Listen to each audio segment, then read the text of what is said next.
रघुनंदन देवाना भैया पट्टी।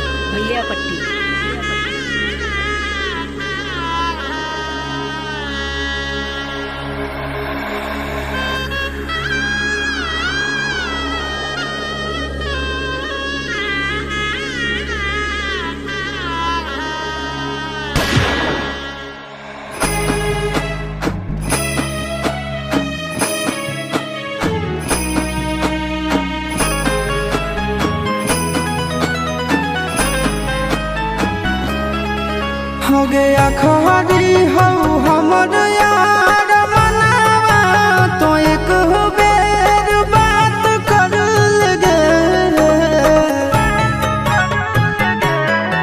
हो गया खरी हो हमर यार मनावा तो एक बेर बात कर लगे। हो गे सोना यारवा हो भरती पटनवा में आके मुलाकात कर लेगे।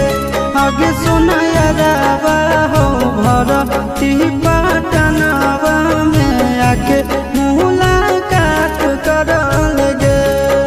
आगे चली जाइबौ छोड़ी के दुनिया विदाई अपने हाथ कर लेगे।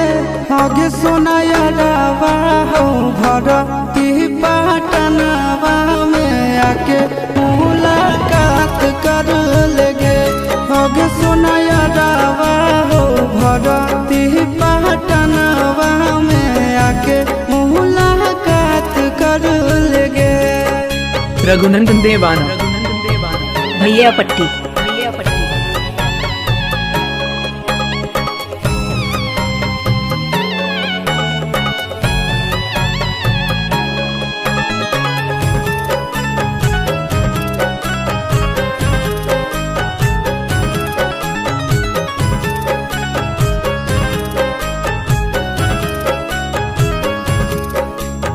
मरे घड़ी पनिया पिलाई दी है जान गे।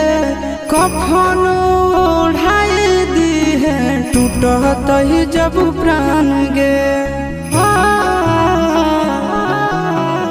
मरे घड़ी पनिया पिलाई दी है जान गे। कफन ओढ़ाई दी है टूटत ही जब प्राण गे। हगे हमारा से तोरा जाती प्यार होता भेंट साथ छात कर लगे। हगे सोना यारवा हो भरती पटनवा में आके मुलाकात कर लेगे। हगे सोना यारवा हो भरती पटनवा में आके मुलाकात कर लेगे।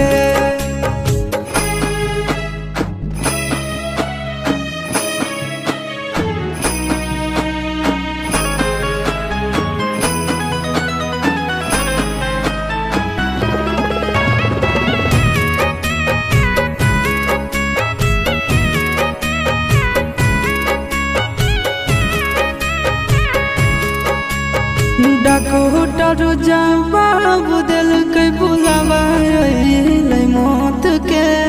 देखी के चेहरा जानू चल जाई है लौट के।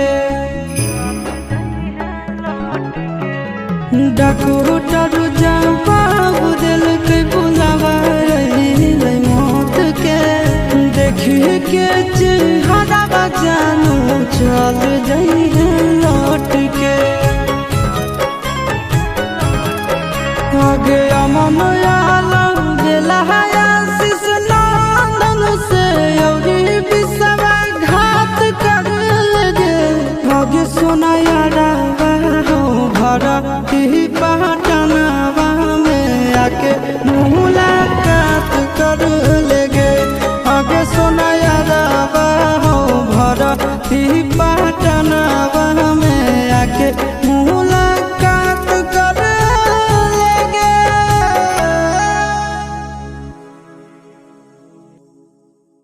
रघुनंदन देवाना भैया पट्टी।